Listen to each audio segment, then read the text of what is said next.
Ils sont une soixantaine, les jeunes de l'arrondissement de Touboro, dans le département du Mayoré, qui sont maintenant proches de l'insertion socio-professionnelle dans une dizaine de filières: maçonnerie, menuiserie, plomberie, carrelage, électricité, soudure, menuiserie métallique, peinture et sérigraphie. Ces jeunes sortent d'une formation qui a mis ensemble la théorie à la pratique pour leur permettre de s'autonomiser. Un savoir-faire acquis qui est conséquent pour la lutte contre le chômage. Ces jeunes sont le fruit du PRODEX, ont des programmes de développement économique et social des villes secondaires exposées à des facteurs d'instabilité. La cérémonie de remise de leurs attestations sous l'égide du maire de Touboro était un couronnement de 3 mois de formation. Aujourd'hui, vous savez, l'État et les collectivités ne peuvent pas donner de l'emploi à tous les jeunes. Ce n'est pas possible. Et la nécessité de la formation se pose en ce sens qu'on ne peut pas recruter. Parce que ici à Touboro, par exemple,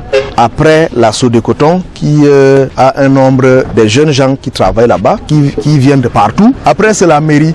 Ceux qui viennent demander de l'emploi ici, si on ne peut pas leur donner de l'emploi, si c'est que vous pouvez accepter, apprendre un métier. La joie de ces lauréats ne se cachait plus, la preuve de leur satisfaction au prix d'un sacrifice, un dur labeur, de l'abnégation qui devra être leur quotidien. Je dis c'est un jour solennel pour moi parce que nous avons eu de merveilleux jours aujourd'hui grâce à la commune de Touboro.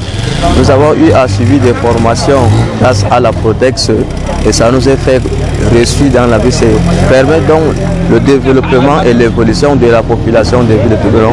Moi, j'ai été formé en soudure métallique. Je remercie beaucoup pour toute la gratitude pour ce que M. le maire a fait pour la population de toute la jeunesse. Désormais, plus question de faire des longues distances pour avoir la main d'œuvre de qualité. Ces bâtiments que vous voyez, c'est peint par les femmes qui ont été formées dans le cadre de ces formations.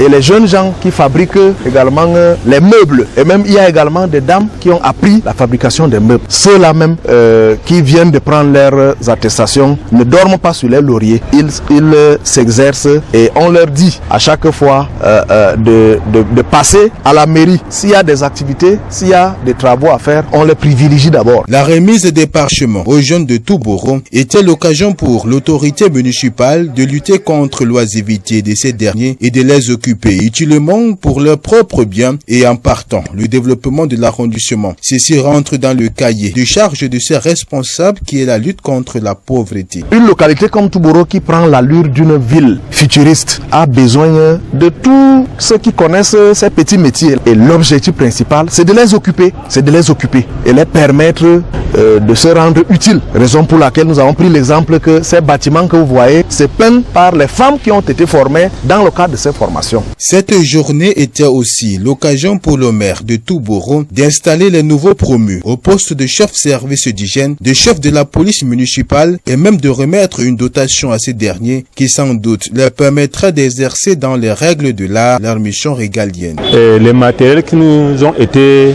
dotés, c'est pour en faire bon usage et faire en sorte que notre communauté bénéficie des services que nous allons les accorder. Une fois de plus, le maire Célestin Yangdal, à travers ses gestes, répond aux besoins d'emploi des fils et filles de son arrondissement qui en avaient tant besoin.